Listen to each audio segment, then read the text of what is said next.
예, 오늘 우리가 다 함께 은혜 받을 말씀은 구약성경 전도서 12장 13절과 14절입니다. 구약성경 전도서 957페이지에 있습니다. 12장 13절과 14절 말씀입니다.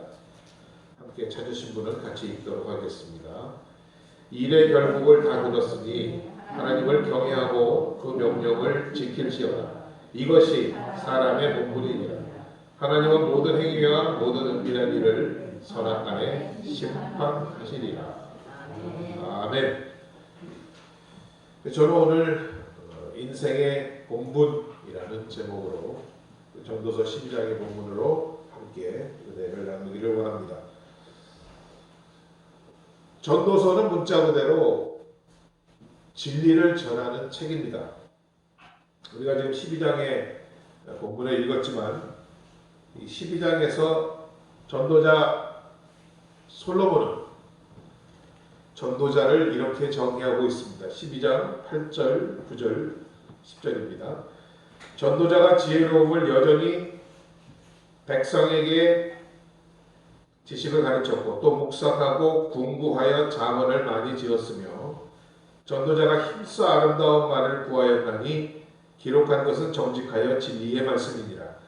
지혜자의 말씀은 찌르는 채찍 같고 회중의 스승의 말씀은 잘 박힌 목 같으니 다 한 목자의 주신 아니라 고 말씀합니다. 즉 전도자는 지혜자는 그 지혜로 백성들을 가르치고 또 묵상하고 연구함으로 잠언을 기록하였으며 힘써 아름다운 말을 구하고 기록한 것은 정직하여 진리의 말씀이라고 전도자의 정체성에 대해서 말을 하고 있습니다.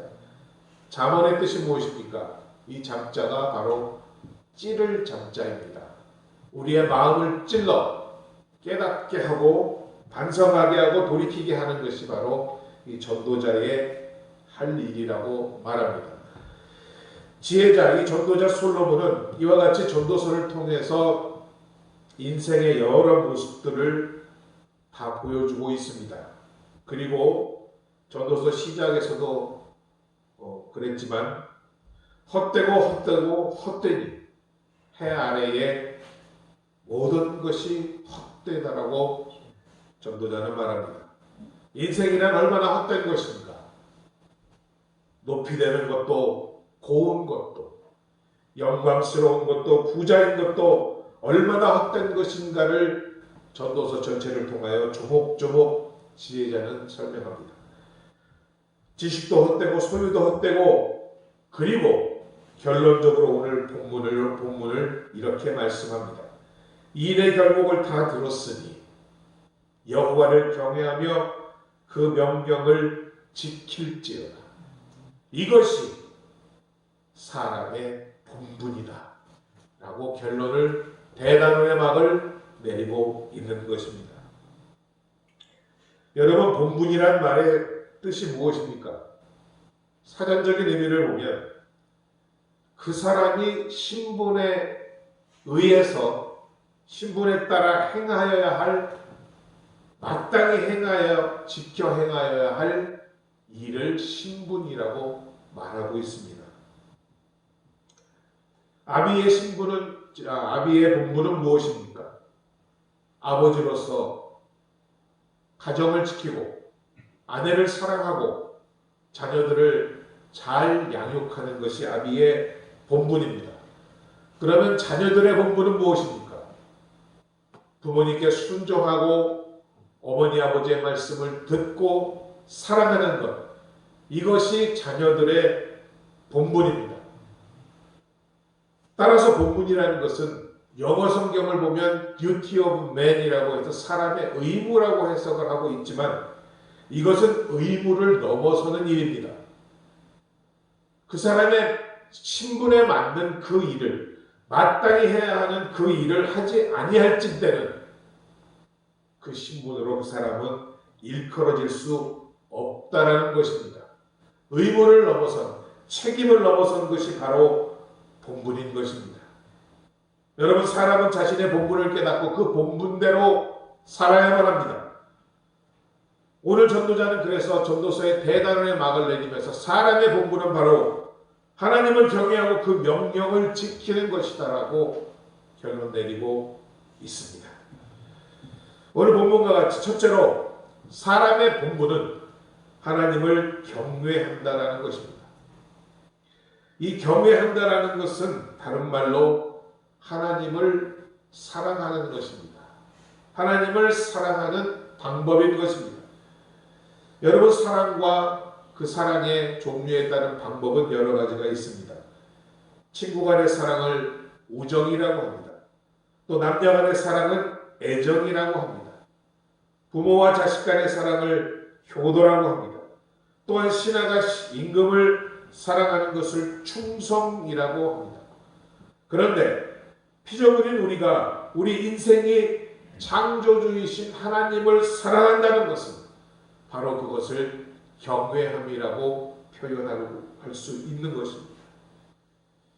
이 경외함에는 사랑을 하지만 두려움이 포함되어 있습니다.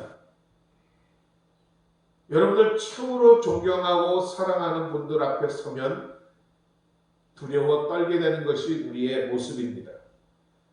정말로 그 사람을 존경하면 그 앞에 서서 제대로 몸을 가누지 못할 경우도 있습니다. 옛날에 우리 한국 동지사들, 조선시대 때 동지사들이라고 하면 겨울에 명나라에 가서 중국 황제를 만나고 또 조공을 바치는 일을 했던 사람들입니다.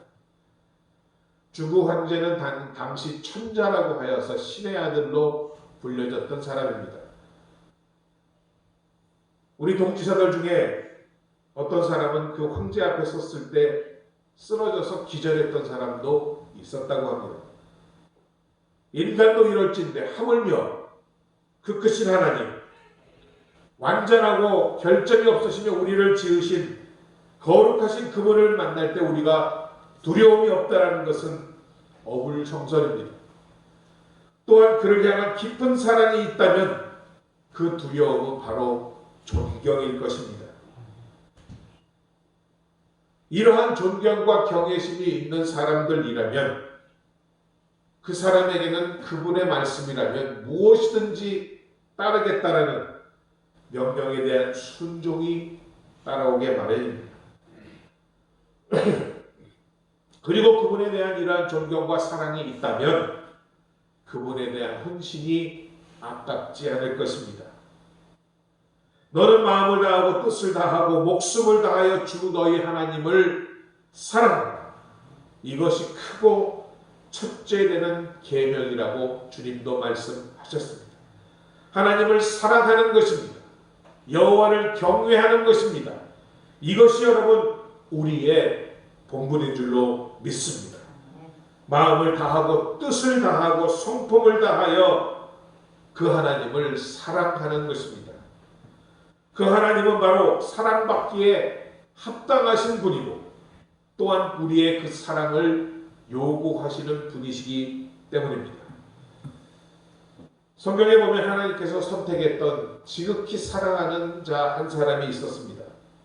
바로 그 사람은 아브라함입니다. 하나님께서는 그 아브라함에게 아들을 주시겠다고 약속을 하였고 그 아들로 인해서 번성하리라고 약속하셨습니다. 그리고 오랜 세월이 지난 후에 아들 이삭을 허락하셨습니다. 그런데 이삭을 낳은 다음 아브라함의 애정과 사랑이 이삭에게 쏟아집니다.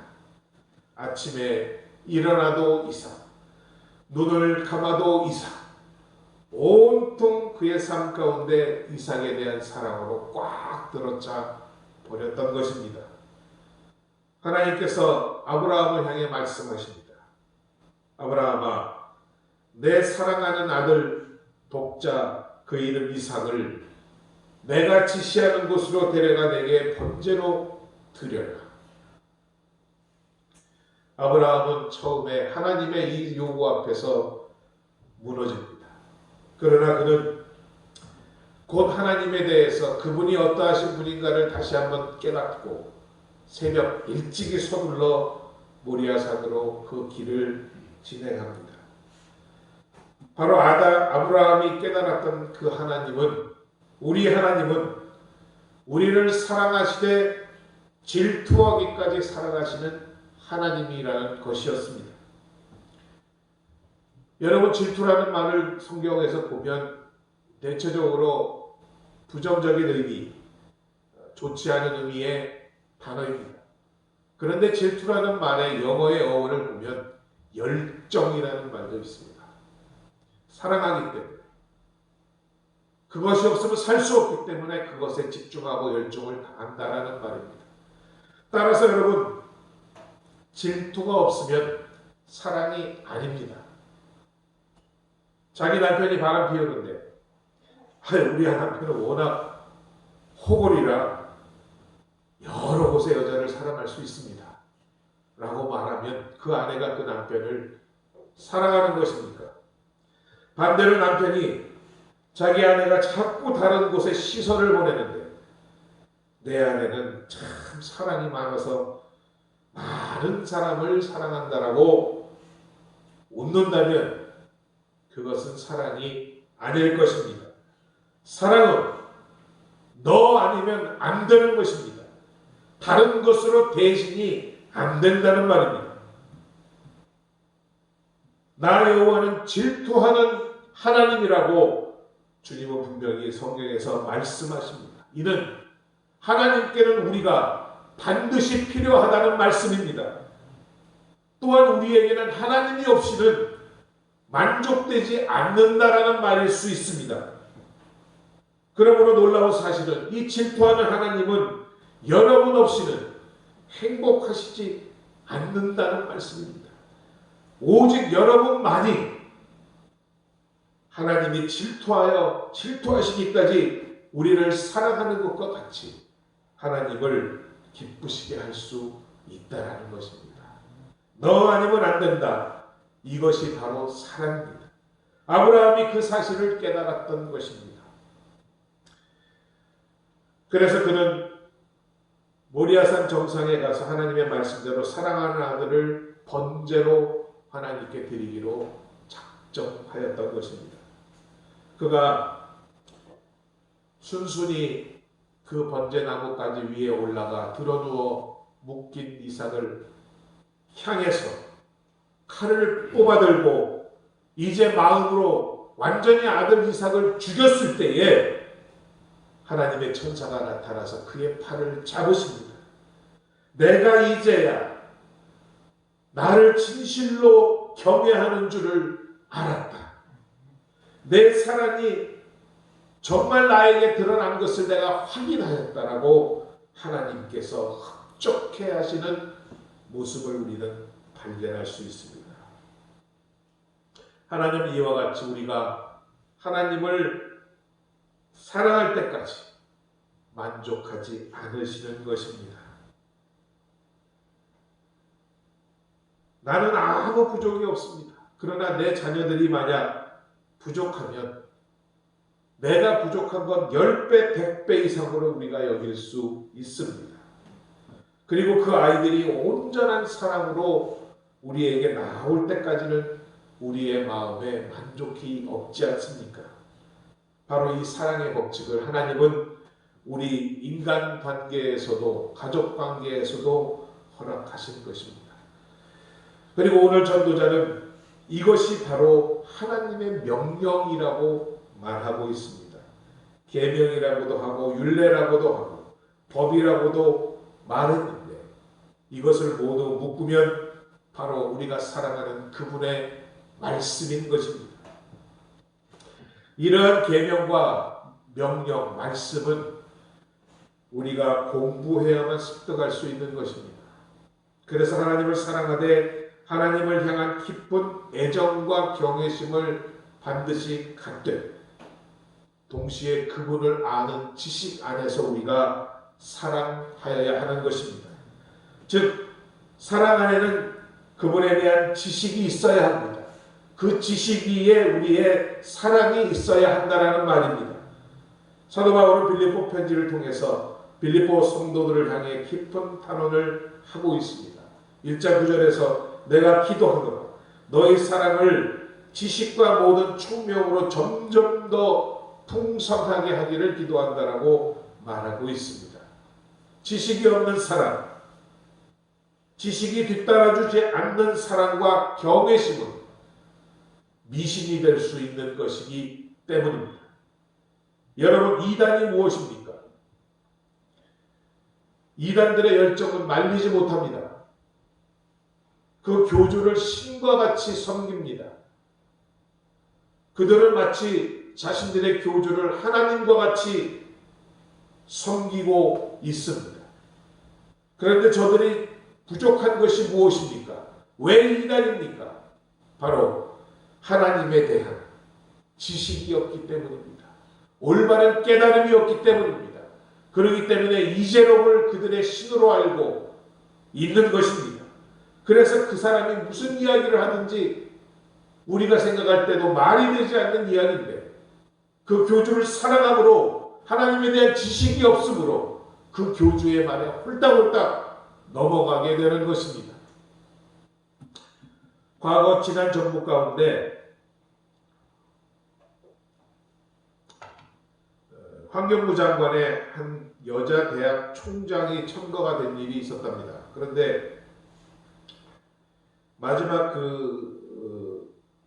장관을 발표하기 몇 시간을 앞두고 그분이 만민중앙교회 이재록의 교회를 다녔던 경력이 드러났습니다. 알고 보니까 지금도 다니고 있고 MBC에서 만민중앙교회 방송 사태가 났을 때도 앞장서섰던 사람이었던 것입니다. 그래서 장관 임명 발표 1시간 전에 그분이 바뀌었습니다. 기도도 많이 하고 정말 열심히 있고 소문난 분이었습니다. 그러나 그가 섬기고 있는, 그가 사랑하는 그 대상에 대한 올바른 깨달음이 없었기에 그분은 살아계신 하나님을 모르고 하나님의 말씀을 몰랐던 것입니다. 그런가 하면 또 정반대의 사람도 있습니다. 하나님을 경외하지 않습니다. 사랑하지도 않습니다. 그렇지만 하나님의 말씀에 대해서는 누구보다 잘 압니다. 바로 예수님 당시의 대표적인 바리새인과 서기관들입니다. 이와 같이 하나님을 섬기며 사는 이 세상의 교회 안에는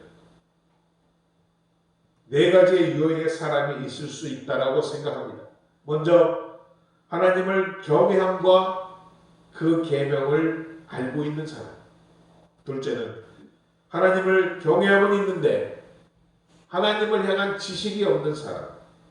셋째는 하나님을 향해 너무너무나 잘 알고 있는데 그 하나님을 향한 경외가 없는 사람. 그리고 마지막에는 하나님을 경외하지도 하나님을 알고자 하지도 못하는 사람의 네 종류가 있을 수 있습니다. 이 시간 과연 여러분은 어디에 속하시는 분들입니까? 하나님의 계명은 잘하는데 하나님을 사랑하고 경외하지 않는 사람들은 일하지 않습니다. 그저 자신의 입만 가지고 합니다. 헌신이 없고 열정이 없습니다.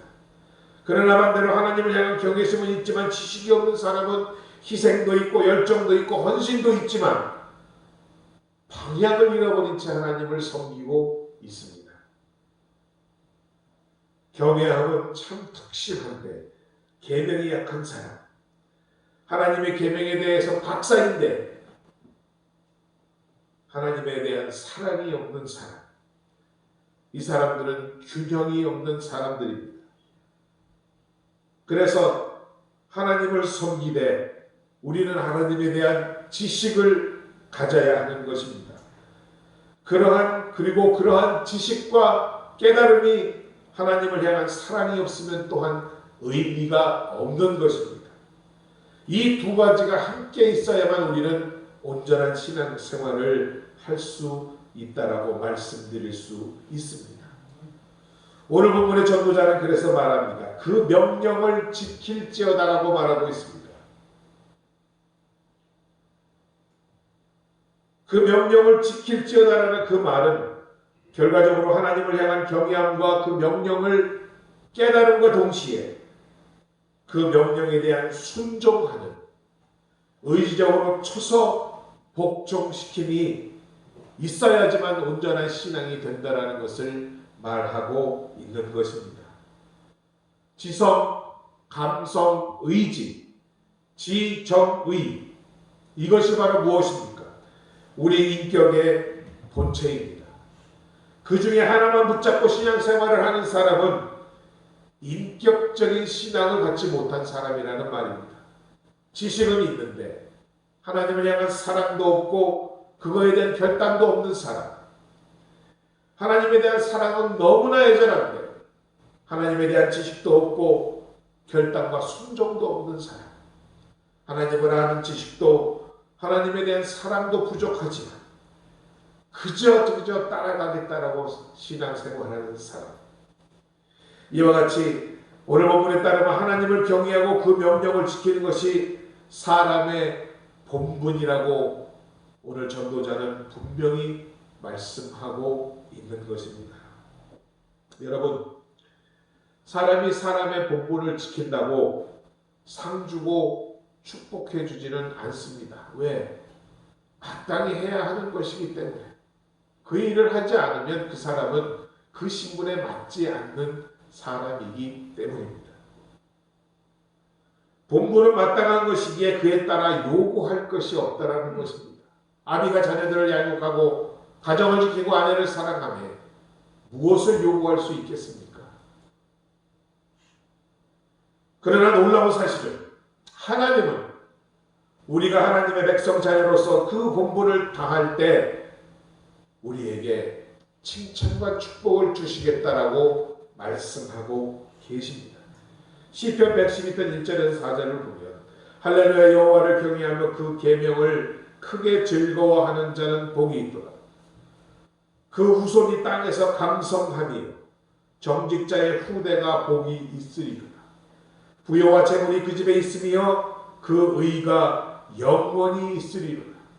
정직한 자에게는 흑암 중에 빛이 일어나니 그는 어질고 자비하고 의로운 자로다라고 말씀하고 있는 것입니다.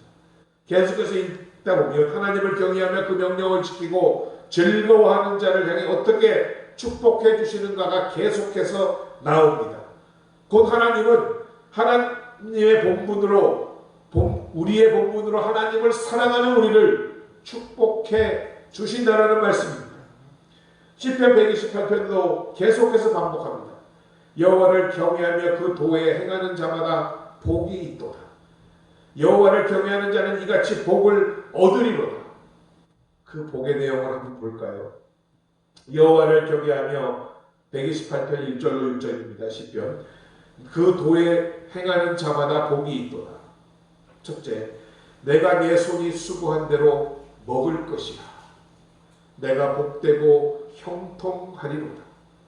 둘째, 내 집 내실에 있는 내 아내는 결실한 포도나무 같으며 셋째, 내 상에 둘린 자식은 어린 감람나무 같으니라. 여호와를 경외하는 자는 이같이 복을 얻으리로다.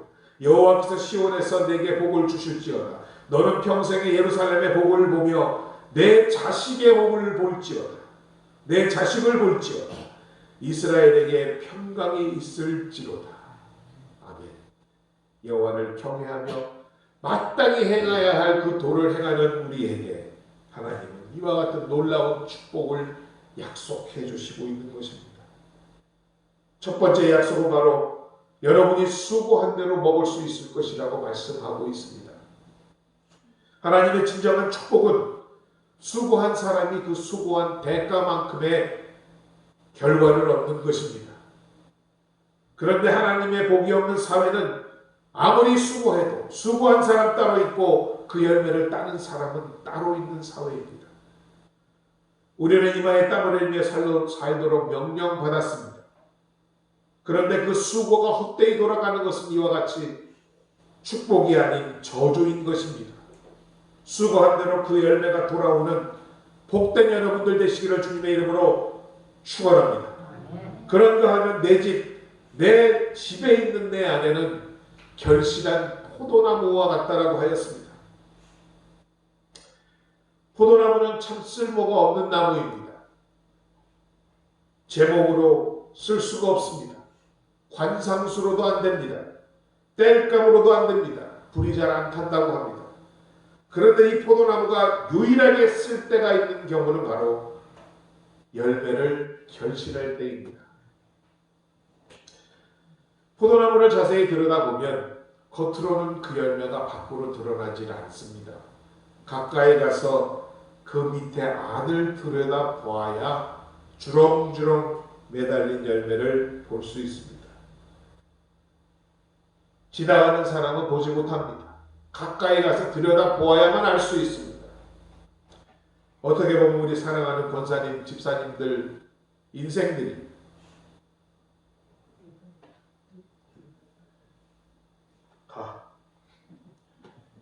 인생들이 그저 시간이 닳고 이제는 기운이 빠져 쪼그라든 것 같이 여겨질 수도 있습니다. 그것이 여인의 인생이 아닐까 생각될 때도 있습니다. 그러나 여러분, 가까이 가서 그분들을 바라보십시오. 마치 포도나무에 열매가 주렁주렁 열린 것처럼 밖에서 보기에는 참 보잘것없어 보이지만 그처럼 아름다운 열매가 그 안에 맺고 있는 것을 우리는 알 수 있을 것입니다. 그처럼 여호와를 경외하며 그 명령을 지키는 자들에게 하나님은 이렇게 아름다운 아내를 그 가정에 주신다라고 약속하고 계시는 것입니다. 또한 세 번째로 그러한 자들의 자식들에게 대한 약속이 있습니다. 내 상에 둘린 자식은 어린 감람나무와 같다라고 말하고 있습니다. 감람나무가 무엇입니까? 이스라엘의 축복의 상징이 감람나무입니다. 또한 감람나무는 안 쓰이는 곳이 없습니다. 감람나무의 잎은 향신료로 약재로 쓰입니다. 그리고 그 나무의 육질은 세상에서 가장 단단한 것이기에 가장 좋은 목각의 재료로 쓰인다고 합니다. 그리고 그 감람나무에서는 언제나 아름다운 향기가 나고 있습니다. 나무가 휘어거나 갈라지지 않습니다.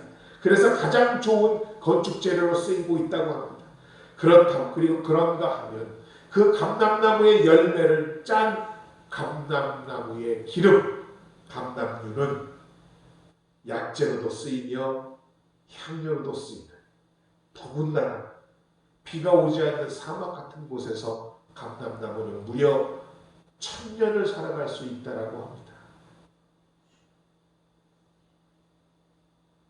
지금도 겟세마네에 가면 예수님 당시에 심었다는 감람나무가 있답니다.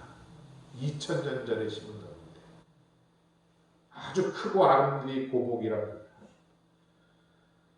저도 잘 모르지만 사과는 30년간 열매를 따면 고목이 된다고 하고 포도나무는 한 20년 지나면 없애버려야 한다고 합니다. 그런데 이 감람나무는 2000년을 간답니다. 우리 자녀들이 그와 같은 복을 받는답니다. 그래서 이스라엘에게 감람나무는 축복인 것입니다. 여러분, 나무의 그 수종은 바뀌지 않습니다. 아무리 우리가 좋은 비료를 주고 아름다운 환경을 만들어준다 해도 포도나무는 포도나무요, 사과나무는 사과나무고 감람나무는 감람나무인 것입니다. 내 상에 둘린 어린 자식이 감람나무와 같다 라고 한 그 말씀은 바로 여러분들의 자녀들의 축복을 하나님께서 보장하여 주시겠다라는 말씀인 줄로 믿습니다. 내가 감람나무처럼 내 자녀들을, 내 자식들을 키워주마, 양육시켜주마, 저들을 보호하고 저들을 축복해주마, 하나님의 약속입니다. 누구에게? 여호와를 경외하며 그 명령을 지키는 사람의 본분을 다하는 우리에게 하신 하나님의 약속인 줄로 믿습니다. 여러분, 말씀을 마칩니다. 사람의 본분이란 그 사람의 위치에서 행해야 할, 마땅히 해야 할 일이라고 하였습니다. 그러나 오늘 전도자의 결론에 따르면 사람의 본분이란 사람에 있어서 전부를 의미합니다. 곧 인간 인생의 본분이란 하나님을 경외하고 그 명령을 지키기 위하여 지음받았다는 것과 우리 인생의 가치는 하나님을 섬기는 데만 있다라는 것입니다. 이것이 전부이며 이것이 전도서 전체의 결론입니다. 따라서 하나님을 떠난 모든 것이 헛되며 하나님을 떠난 사람은 무의미한 인생이 된다라는 말씀인 것입니다.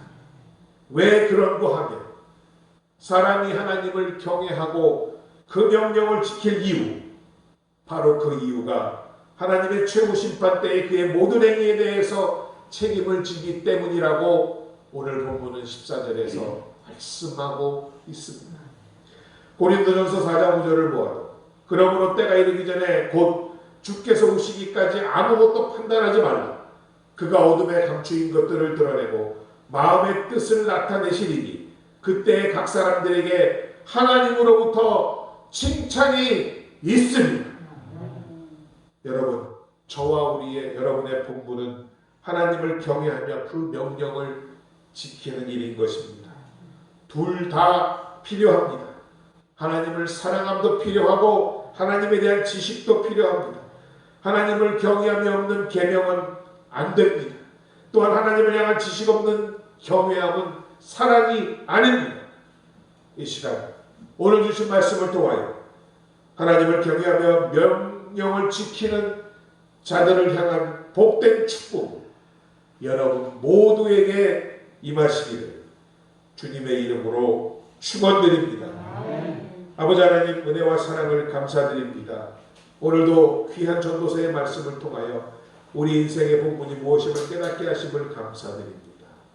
여호와를 경외하며 또한 그 명령을 순종하는 것, 이것이 우리의 본분임을 다시금 깨닫는 시간입니다. 주여, 우리가 우리의 마음과 뜻을 정하고 결단하여 이 하나님의 진리를 실행할 수 있는 모두 되게 하시므로 야훼를 경외하고 그 명령을 지키는 자들에게 허락하신 주님의 언약들이 우리 가운데 임하는 크신 축복이 있도록 주님 함께하여 주옵소서. 그리하여 주님 오시는 그날 우리가 행한 모든 행위와 은밀한 일들 가운데 주님 앞에 칭찬받는 우리 모두가 되게 하여 주시옵소서. 예수님의 이름으로 감사드리고 기도드립니다. 아멘. 다 함께 찬송가 23장 찬양하시면서 예비하는 것 들어보겠습니다.